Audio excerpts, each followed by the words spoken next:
2025년 3월, 대한민국은 사상 최악의 산불로 큰 상처를 입었습니다. 하늘을 뒤덮은 생전 처음 보는 붉게 물든 하늘. 자욱한 연기로 인해 한 치 앞도 보이지 않았죠. 이날은 대한민국이 불타는 날이었습니다. 하지만 이 최악의 재난 속에서 우리는 평범하지만 위대한 영웅들도 만날 수 있었습니다. 3월 21일 오전 11시 25분. 산불의 시작은 산청군 한 야산의 작은 불씨로 시작되었습니다.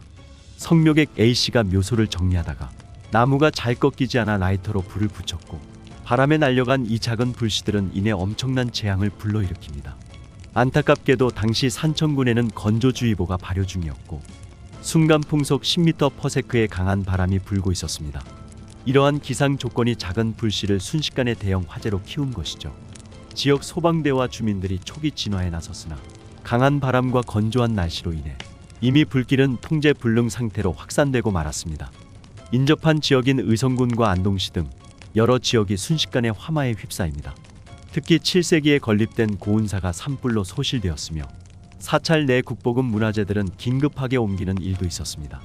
또한 유네스코 세계문화유산인 하회마을이 산불의 위협을 받아 소방당국이 총력을 다해 방어에 나섰으나 이미 그 피해 규모는 사상 최악을 기록합니다. 전국적으로 48,000여 헥타르의 산림이 소실되고 31명의 사망자와 51명의 부상자, 그리고 300여 채의 건물이 파괴되었으며 총 28,800명의 주민이 대피하였습니다.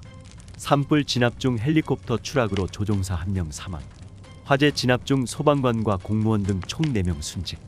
이 긴박하고 절체절명의 순간에 불길 속으로 뛰어든 이들이 있었습니다. 소방관들과 119 구급대원들은 자신의 생명을 걸고 시민들을 지켰습니다. 소방관들은 강풍으로 인해 빠르게 번지는 불길 속에서도 최전선에서 화재 진압에 매진하였으나 그 불길은 소방관들의 생명조차 위협하는 무섭고 두려운 존재였습니다. 의성군 고운사에서 문화재 보호를 위해 사투를 벌이던 중 11명의 소방대원이 목욕탕에 피신했다가 부사일생으로 구조되는 일도 발생합니다. 119 구급대원들은 거동이 불편한 노인들과 장애인들을 신속하게 대피시키며 인명피해 최소화에 기여했습니다. 구급대원들은 화재로 인한 부상자들을 구조하는 즉시 응급 처치하고 병원으로 이송하여 더 큰 피해를 막는 데 앞장섰습니다.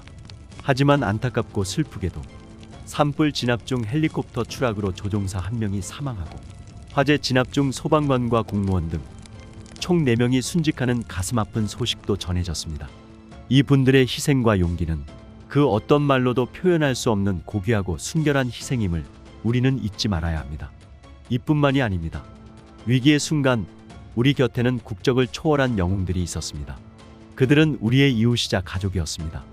인도네시아 출신 어부인 수기안토 씨는 영덕군 축산면에서 불이 마을까지 덮치던 순간 이웃 노인들의 집을 일일이 찾아가 10여 명을 차례로 직접 업거나 부축하고 들쳐 업어서 방파제까지 300m를 대피시킵니다.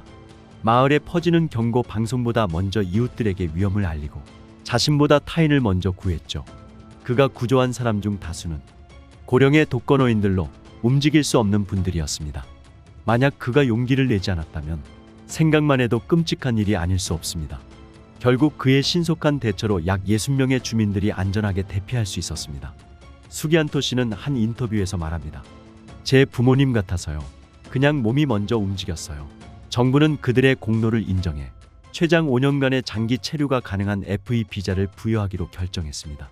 또 다른 외국인 노동자 에코 뿌라세띠오 씨는 현장 인근 작업장에서 일하던 중 연기 냄새를 맡고 곧장 마을로 달려갑니다.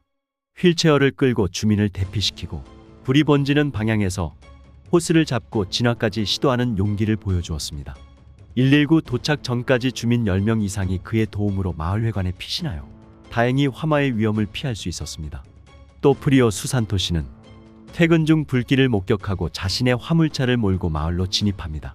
뿌연 연기를 뒤집어 쓴 채로 호흡이 힘든 상태에서도 집집마다 돌며 주민들을 태워 대피소로 이송하지요. 이후 산불이 급격히 확산되어 차량마저 전면 통제되자 직접 도보로 다시 마을에 들어가 2차례 더 구조를 실시합니다. 맞습니다. 이번 재난에서 타인은 없었습니다. 이웃과 외국인 그리고 이방인까지 모두 하나였습니다. 대피소에서 주민들은 서로를 살피고 위로했습니다. 그리고 생명을 구해준 외국인 노동자들과 어르신들은 포옹을 했지요. 이들의 국적은 중요하지 않았습니다.